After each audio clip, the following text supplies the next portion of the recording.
Hi, I am Heather Cox, and I am an ally entrepreneur.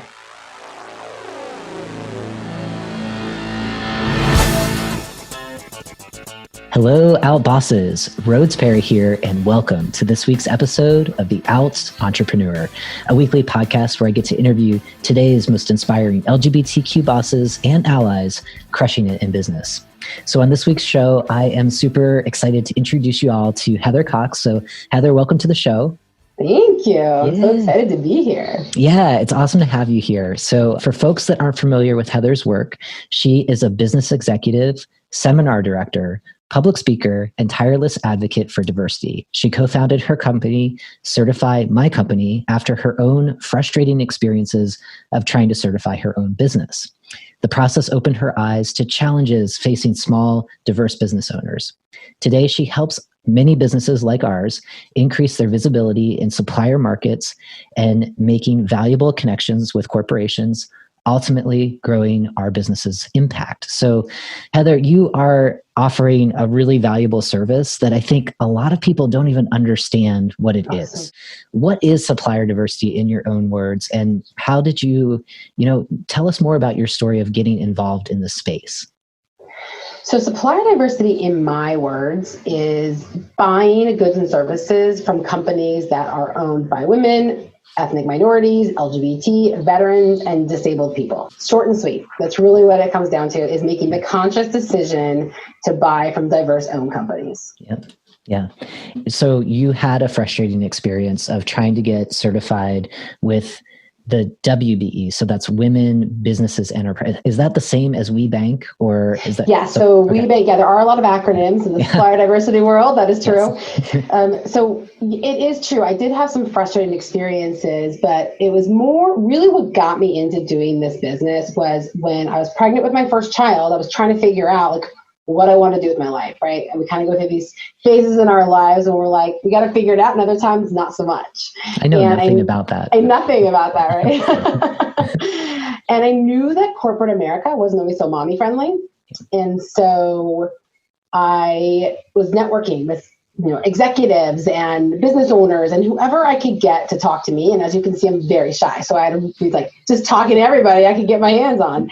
And eventually somewhere in the conversation, they would mention the business owners that they needed this certification. And I'm like, you run a $20 million business. What do you mean you can't do an application? It didn't resonate with me. There was and they were so frustrated. And that's the frustration that we're talking about. They're frustrated because their clients wanted it and they wanted to make their clients happy. They wanted to be, have both sides of the table, leave that relationship full. And they couldn't get it done. They're busy. What something's called in one state is not what it's called in another state. The process is not instant gratification. And when a client calls, guess who's going to get your immediate attention right there? So I said, I'll do it for you. It was just kind of a way to just keep myself busy while I'm figuring my life out. And that figuring out turned into a company that is now almost 12 years old. And it's kind of turned also into a second company, which is Diversity Masterminds, which helps people then leverage that certification. Yeah. And we are very entrenched in the supplier diversity world because we know how important and how powerful the certification can be. But we're also small business owners. I'm a business owner myself. I'm a mom of 5 little kids. I know there is very little time for anything extra. And I delegate and I outsource everything that I can unless it will immediately make me money. Yeah. Yeah. I really appreciate you describing that because there's many folks who listen to this program, right? So there's 1.4 million LGBT businesses in the United States.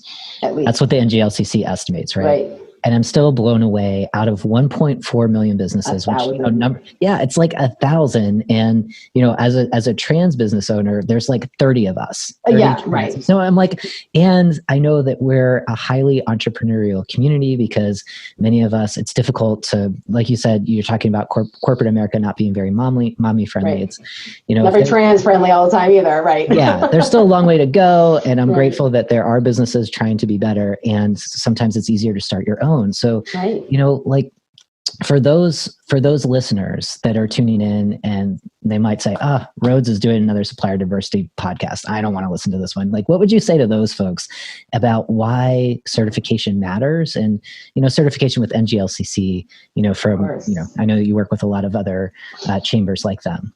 Right. Well, NGLCC is actually, they're definitely one of my favorites. They've been so inclusive of all the different diversity. They're always like, Heather, come to our conference. They, even in the very beginning, they were so embracing. So it was, I definitely have a special place in my heart for NGLCC.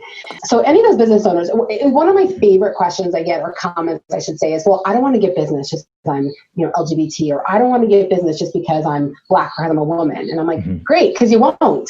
Yeah, you will not get business just because you have a certification. Yep. You will get business if you're good at what you do. Mm-hmm. What the certification really does is, if you ever like knocked on the door of a business, like knock, knock, knock, I'm trying to get in. If you just would listen to me, you would want what I have to give, what I have to sell you. If you would just give me 5 minutes of your time, and they're like, no, they don't want to open that door for you. So what certification does is it gives you that side door called supplier diversity. Yeah. Now, not every company has that side door, so it's important to make sure that you are knocking on the right doors. But for those companies who do have that side door and the supplier diversity, it can be an invaluable introduction. Someone's going to take your hand, walk you in the side door, bypass even the red ropes of that VIP section, right, of those clubs. We all used to hit up in our younger days, and we could stay up past 9 p.m., right? And direct you right to that person you want to talk to. Now, it's not going to happen overnight, because by doing so, they're sticking their neck out for you and saying, I believe in this person. They're not going to let me down. They're not going to make me look bad. So you better show up, and you better show up well. Yes. But and all entrepreneurs out there can be like, well, I do show up well. I'm really good at what I do. I have no doubt that you are. But that is when the certification is going to help you. It's not a magic wand. Contracts are not going to start raining from the sky, but it can be an unbelievable differentiator and access point that you will not get anywhere else. Yeah. I agree with that. And it's so true. It's that, for maybe someone who's listening to the show right now, thinking similar to the kind of pushback that you get of like, my products or my services stand alone, and right. I happen to be gay, so I don't want to necessarily lead with that. And so it's another tool that you have, to try to get a conversation started, right? It's another tool. Yeah. And so on that, and I had the experience of going through the NGLCC process, which is great. So for folks that are listening, it's pretty easy on the NGLCC side. Yeah, they're the easiest. Yeah. I love them. I've heard that WeBank is one of the hardest, right? So yes. Would you say then to the business owner, like even with our revenue is $20 million a year, we're doing great, but we have no time and I don't have staff to do this. So I know that that's a service that you provide, right. And you probably coach other businesses of like, if you can't hire me, here's how to do it. So how do you kind of like communicate the value of like, this is worth your time, even though, it might consume X amount of hours now, here's the return on investment. Like, is there like a couple of good talking points that you have to that kind of common pushback that pops up? Yeah, I mean, I think the bigger pushback is when people are like, well, they're already buying from me, right? So why would I do it? Oh, yeah. That's another big one, right? They're already buying from me, which is great. But just like any other relationship, right? Both sides have to constantly feel like they're getting something out of that relationship. So let's say you're married to somebody. You're like, well, I'm already married. Why should I show up? Why should I get dressed? Or why should I take care of myself? Because you still have to continue that relationship, right? It's the same thing. Just you're selling to somebody, great. They obviously love you. So continue to add value to that relationship. Now, it does take time. And so typically I would say the metric that we've estimated based on customer feedback is that when somebody tries to do the certification themselves, now the NGLCC one does bring this time down because, as I said, it is the easiest of all the processes. Sorry, Justin. Sorry, Chance. I've told you that to your face, so I feel not so bad saying it here. Is that it takes a company roughly 26 hours of manpower or woman power time, right? Or people power. Any people time, right? People power to get the application done. When they hire us, they have to invest about 2 hours of their time. Wow. So it's a big difference. Now, let's say your hourly rate's $100, $200, $300. So you can do the math of how much time and money you're actually saving by outsourcing that process. Yeah. It's like building a website, right? Like I could do it probably, but it's going to A, look like I did it, and B, like it's not going to be as effective. I'm going to waste so much time that I could be then selling my product or service. Yeah. So I think that people do need to realize that there is an investment in it, in time and money, whatever else, because, the certifications, the big five, as we call them, NGLCC being one of them, does have an application fee. But the way that they've done it is actually a little different than the other organizations, is that if you are a member of your local affiliate, which you're probably a member of the Oregon one, with Jill Nelson and some of the other folks out there, right? PABA, Yeah, they will waive your application fee. So it's kind of a two-for, it's kind of a no-brainer to join your local affiliate, because then you get all that local programming, local camaraderie, local networking opportunities, and you also get the application fee covered for you. Yes. But anything else, like if you want to be healthier, you have to invest the time to go to the gym or prep your food, or whatever your thing is. There's an investment in doing something that is going to have a good result in the end. We can't always just do what's easy, because that doesn't get us anywhere. Right. Yeah. The gym analogy is often the one that people will say, like, now that you've joined the gym, you actually have to show up, and that's you have to go. Yeah. Right. And that's the certification. Right. So talk to me a little bit about Diversity Mastermind and what that's about. Like, kind of like, now that you've got the certification, how does it add value? So how do you walk a business owner through that? Like, congratulations, here you go. You've got your certification. Now here's the next. Now what? Yeah. Well, it's so funny. Your gym analogy is perfect for how we describe diversity masterminds, right? So the certification is you've got your gym membership, right? So then you show up, and any of the gym goers out there, when they first start, you'll remember you show up and you're like, well, these machines are big. And I don't really know. Do I lift that one? Is that my legs? Is that my, I'm not exactly sure what to do. And then you're like, okay, I'm going to copy that guy over there because that guy's in shape. I'll copy him. And then you like throw your back out because you did it wrong, because your body's not ready for that yet, or you're not seeing results 2 months later. So you get a personal trainer, because they're going to do whatever it takes for your body where you are at your point in time, right? If you are 100 pounds overweight, you're not going to do the same thing as somebody who's 20 pounds overweight. Right? The food's different, the workout's different, everything's a little bit different, but you can still get results. So we are those personal trainers. Diversity Masterminds is the personal trainer. And we say, here's where you are, this is your goal. And there's an 8-part virtual course. Right now it's a live course, although in 2 weeks we are actually filming the online series. So it's very exciting. Yeah. And you can purchase an online version, an on-demand version.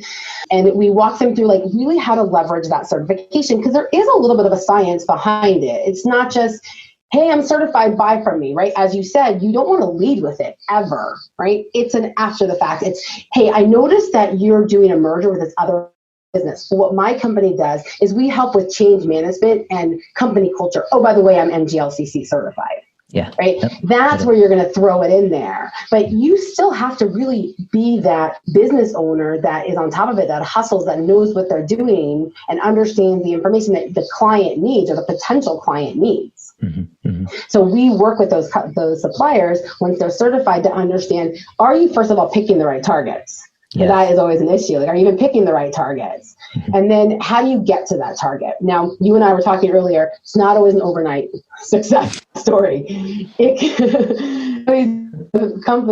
big, large companies can take time to get there. So there's other things you can do in the meantime, right? Sell to the other diverse businesses. You can be a tier 2 supplier. People, turn their nose up at tier 2, but guess what?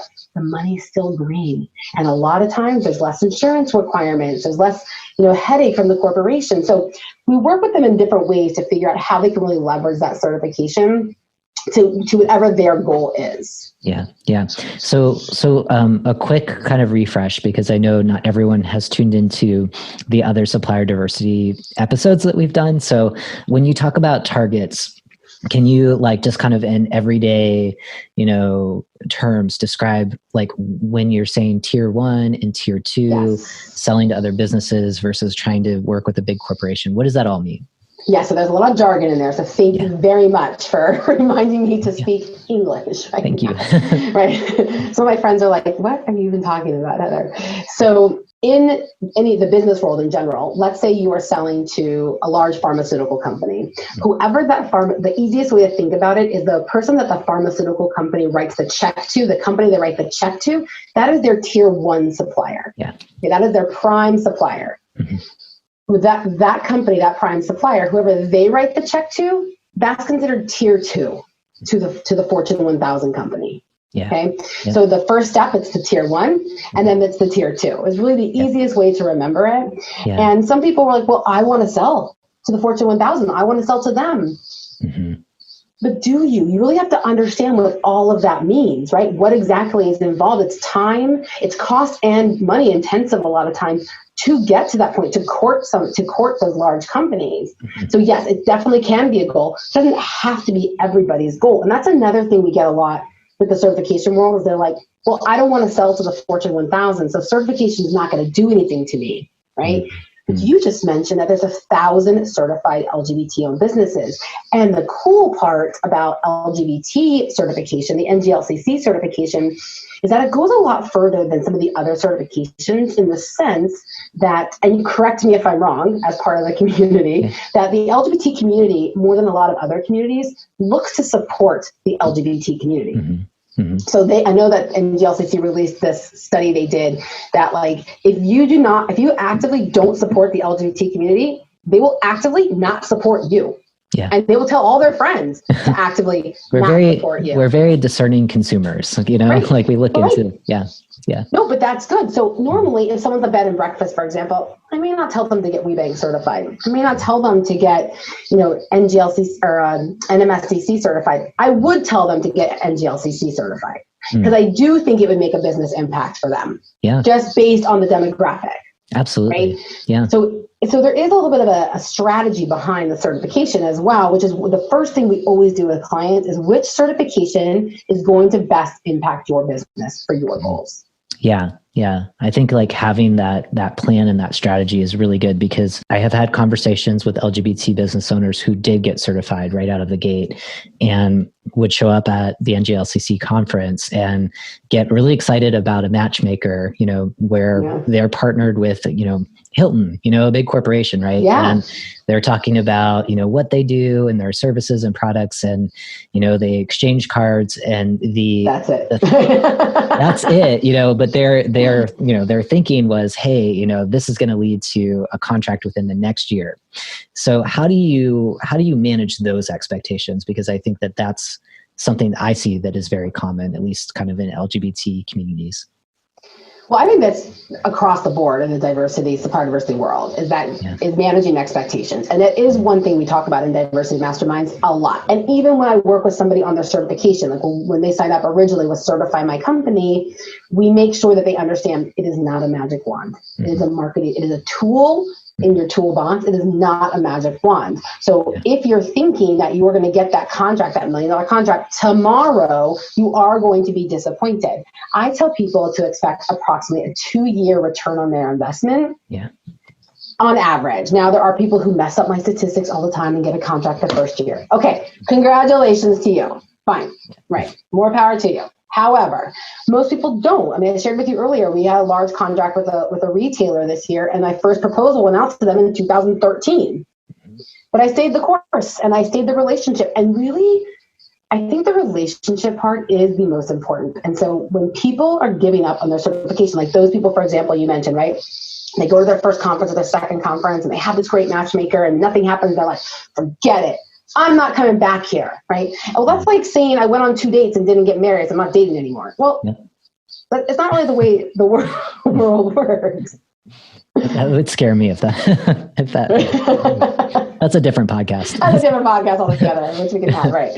But I think that people need to really understand that one of the supplier diversity benefits is the relationship. Mm-hmm. So you can't forget that human part of it. Yeah. Right? Yeah. You can't forget that there are people, the supplier diversity managers, who are your advocate, and many of them, not all, but many of them will stick their neck out for you and they will go above and beyond. But they're people. And how do you make decisions, Rose, right? You make decisions by people that you trust, that you know are not going to disappoint you.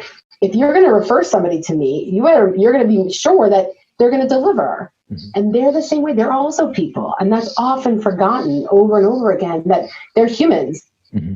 Yeah. They're not just cogs in machines. Absolutely. Yeah. And I think that is kind of just going back to basics of building trust over time and, not engaging in transactional relationships. And that's the piece that I see a lot, at the conference of, people are, handing out their cards like, I don't know, like they're candy or something on how, and it's just kind of like, was that a meaningful exchange, or is that card just going to be recycled? And you may as well just recycle all of your cards and not like, I mean, I don't know. I guess like my approach to conferences like that are really, I would like to walk away with 4 new colleagues, that get to know me and I know them, and I'm going to have them top of mind about things that might be beneficial to them, and that's how they get to know me. Right. And I guess like everybody has their own strategy. I'm just kind of, I still don't understand I'm going to hand out my card to as many people as possible strategy. Unless there is this, there's a strategy of like littering the world with your business card because someone will pick it up and it'll be fine. Okay, fine. I mean, I know people who like go to dressing rooms and they drop their business cards in dressing rooms. Okay, fine. That's one strategy, but I liked your number 4 because we usually advise people to go with 5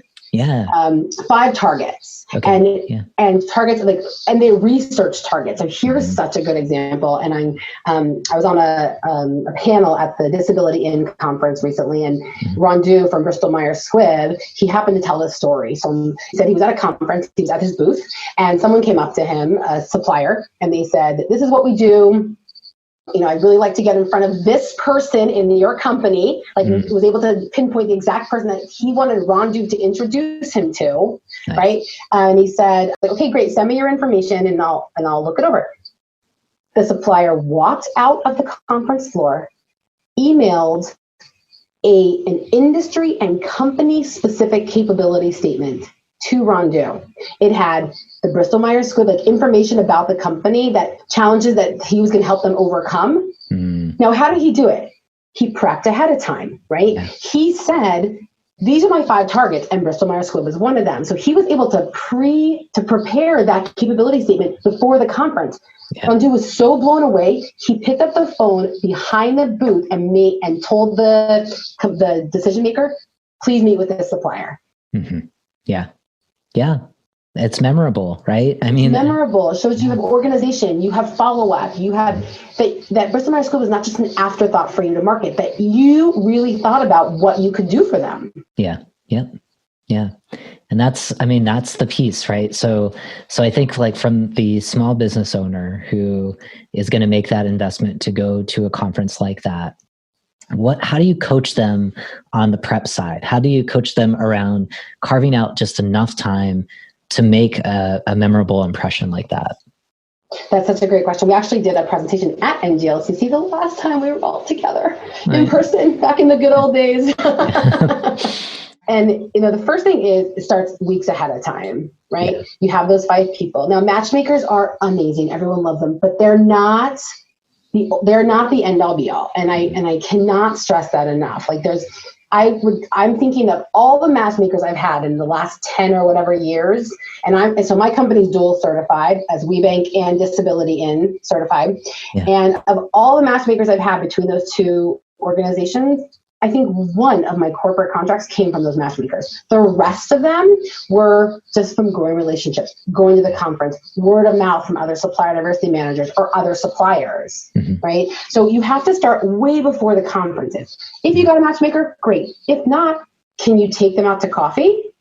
Can you buy them lunch? Now, some of them will say yes and some of them won't. But one thing I want to give every single listener permission to do is ask. Right? Is ask. I can't tell you how many of our clients, of the suppliers, were like, I really want to sit with them at that final dinner, right? That final dinner, that fancy dinner everyone gets all dressed up for.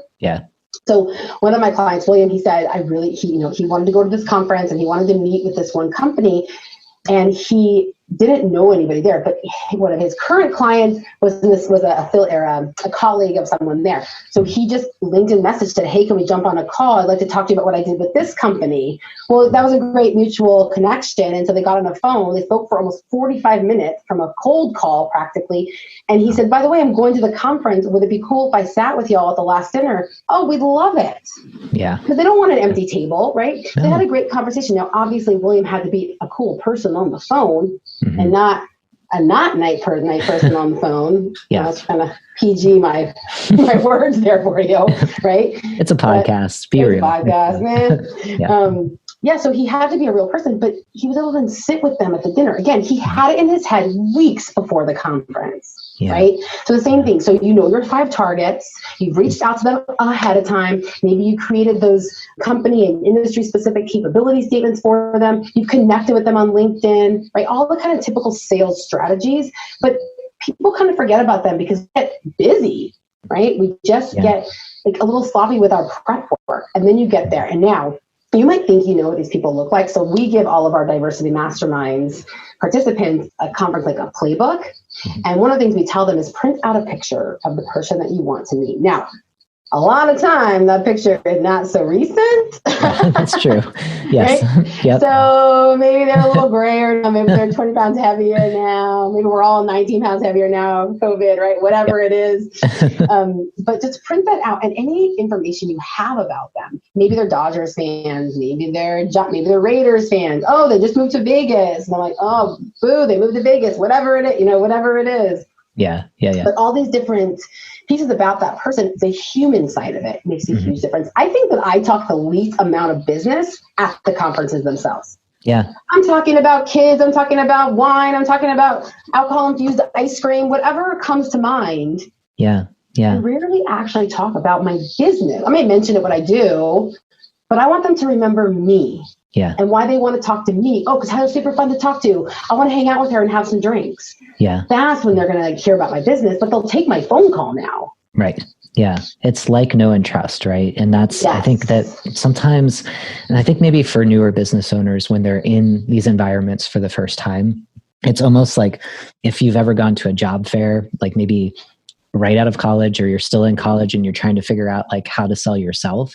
I think it's similar to that of like, this is my business and these are all of the things that we do. And like people are so like tied up into even the process, that they're missing that opportunity of just the one-on-one human connection of like, hey, Heather, my name is Rhodes. Like, what brought you here? Like asking other people, just being curious about another person can just, then it's an organic conversation, and inevitably you're going to talk about something about your business, but you're kind of creating more of a runway. And it's, it's sometimes social skills that not everyone has or has practiced. And so, I think what you're offering, in diversity masterminds is so valuable because it's like, slow down. Like, here's the things that you need to just kind of enter into that environment and be confident, of just being you. And that's what we do on the show is like, we talk about our superpowers of being LGBT and how that helps us in business.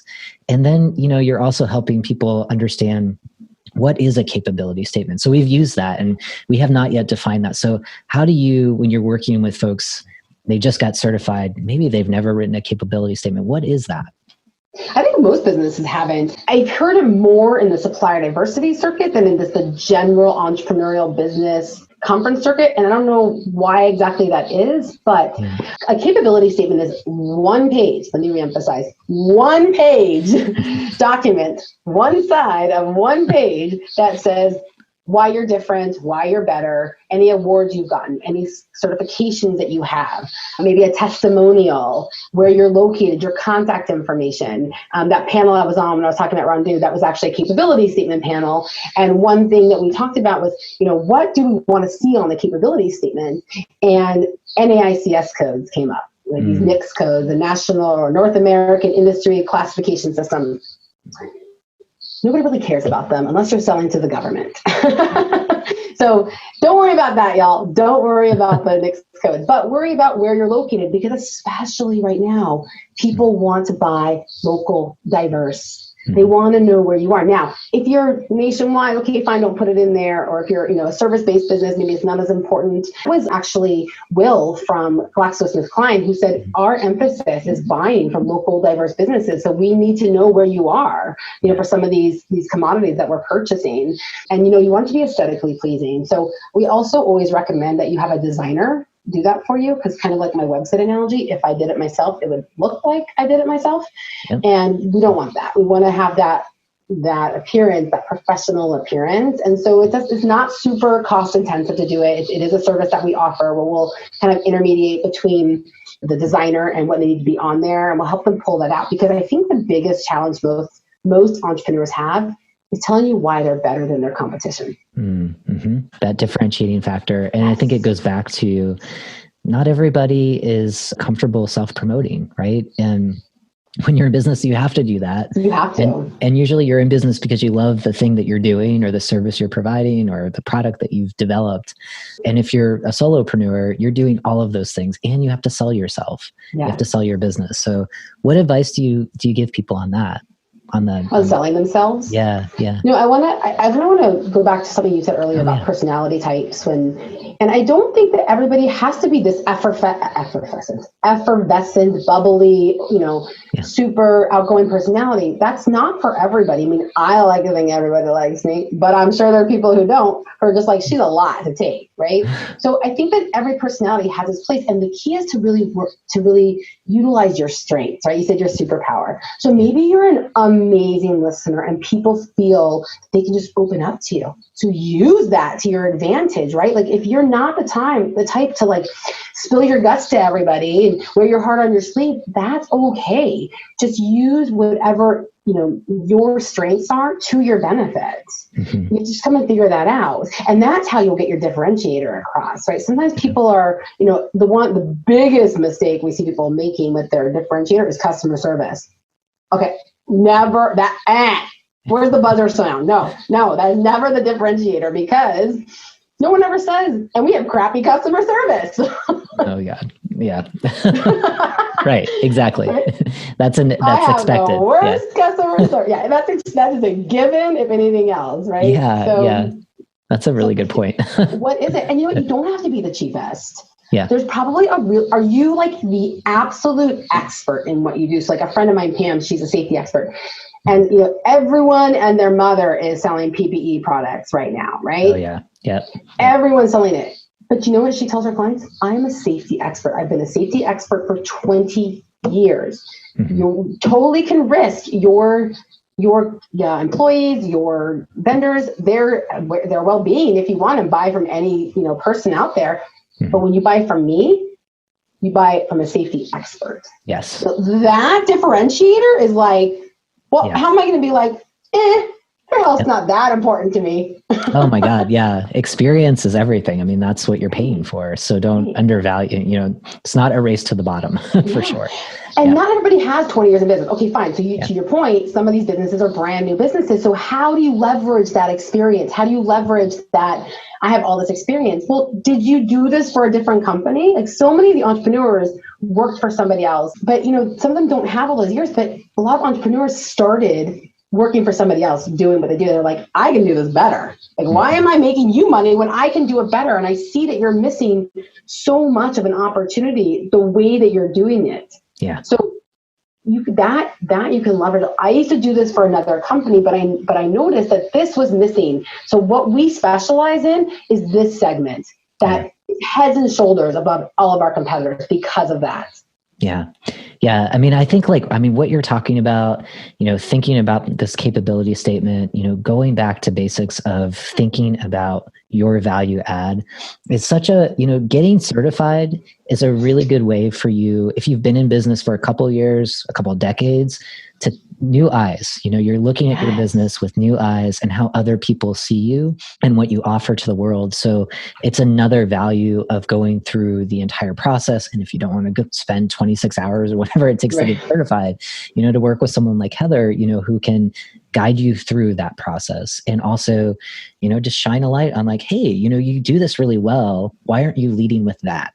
right? And sometimes we can't see that ourselves because we're so close to our work. Yes. Yeah. One of the things I ask clients when we're doing their certification process is, there's this part of the application, which, which you did it, is the keywords. How are people going to find you? And what I tell them is the person who's looking for you is not in your industry. Right. So now this goes for the other suppliers or the corporations. Anybody in there can be looking for you in these portals. So how am I going to search for you? You drank the Kool-Aid, but the people who are searching for you probably didn't drink the Kool-Aid. So how are you going to find them? And I have such a good example of that. And I'm going to toot my own horn a little bit here because I did it. But Facebook had sent us a supplier to work with, so we got them certified, and they have this whole jargon that they work with systems and technologies and. So as I'm kind of distilling down what they do, I'm like, oh, you do process improvement. So that was one of the keywords I put in there. Fast forward a year, I was hiring a process improvement consultant for Certify My Company, because our ultimate goal is that our clients feel no difference from when the company was just me to it's me and 5 employees, right? They have to feel no difference. So there's going to be some bumps in the road. So we want to make sure that we took care of that. So I'm looking for a vendor, a contractor. So I went into WeBank Link, right? And I searched process improvement, and only 5 companies showed up.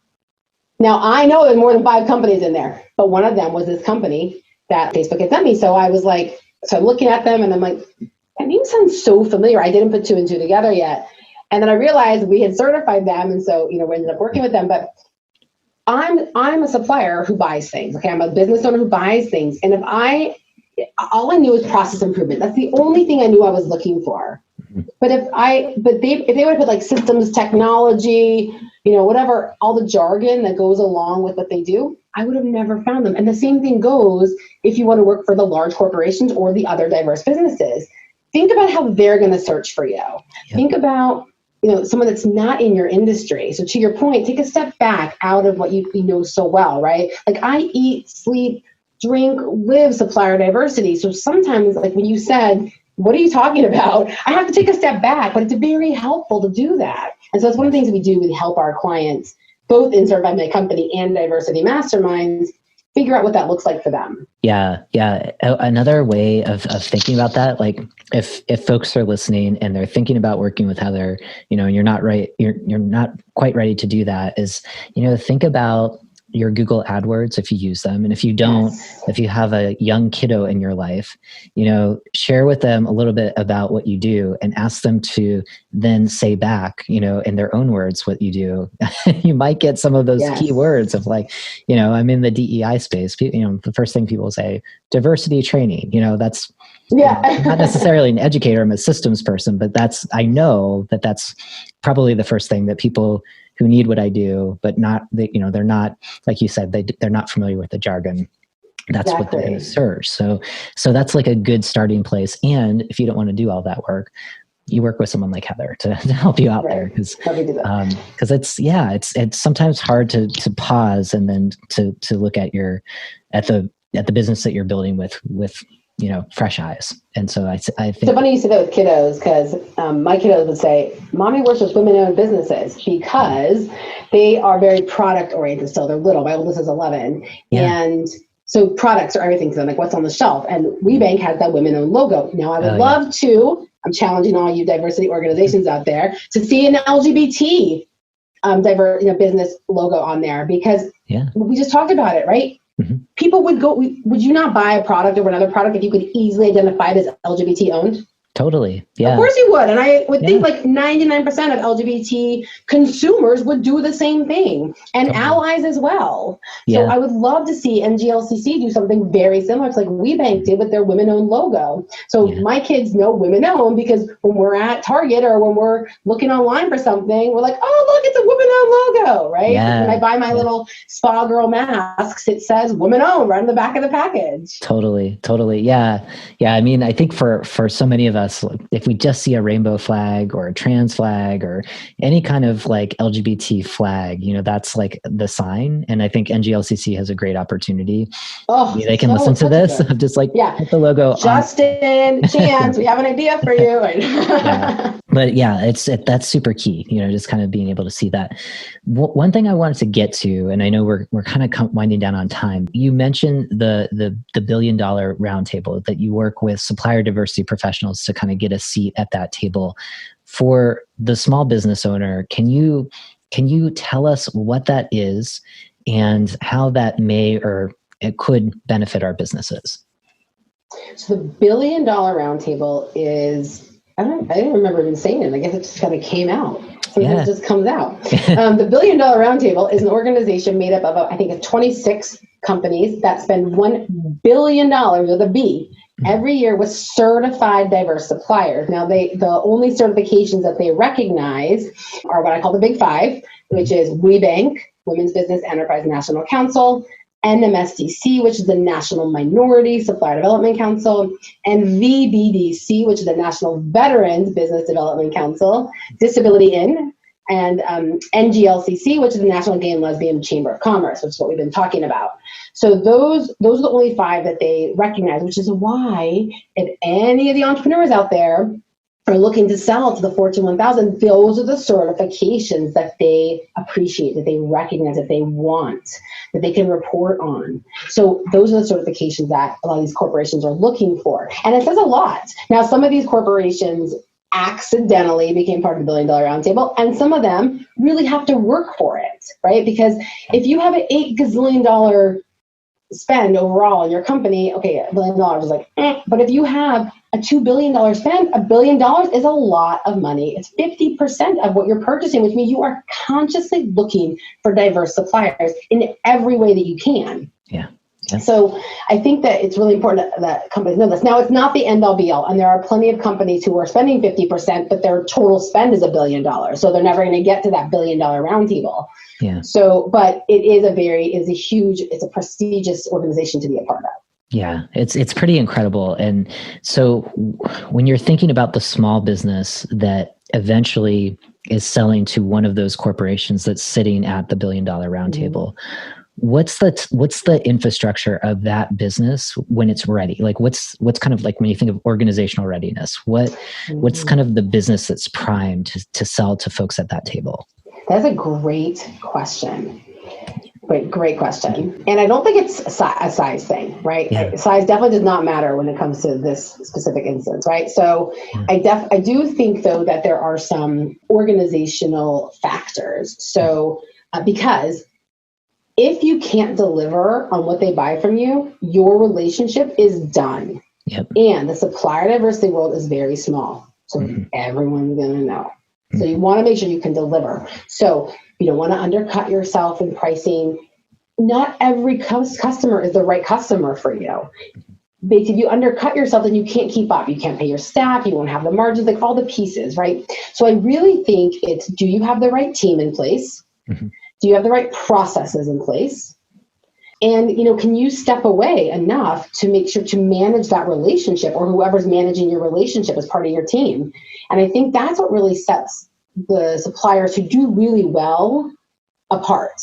Because if they're just kind of flying, in the beginning, you talk about those entrepreneurs who just get certified, right? Or they just come in business and they go with their eyes. They're so excited. Oh yeah, I can do that. I can do that. I can do that. But then they get the contract and they can't do it. They can't do it. They can't do it. Yeah. So then what happens is not only do you mess up your own relationship, but you're now being a detriment to every other diverse supplier out there. Yeah.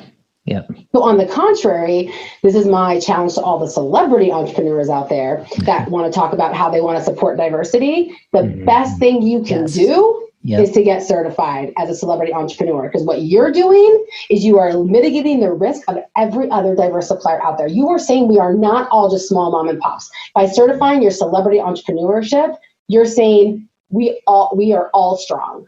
Nice. We can do this. We're not just these tiny little shops, right? And I actually got that from Janice. She's not a celebrity entrepreneur necessarily, but she owns Act One, which is a multi-billion-dollar company, and she still recertifies every single year because she said is the number one way she elevates other diverse businesses. That's awesome. I wonder if Ellen DeGeneres is certified. She's not.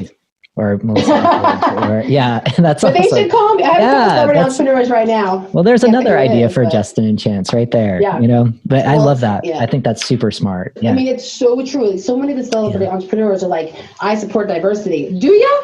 well, let's get certified because that's how you're really going to support these other businesses. Yeah. I mean, I'm in the diversity land, and I love seeing in my emails and when I go out, like being able to show that certification, just because I really believe in what NGLCC is doing. I would, if I could get certified by others, I would, because I just we could talk. Okay.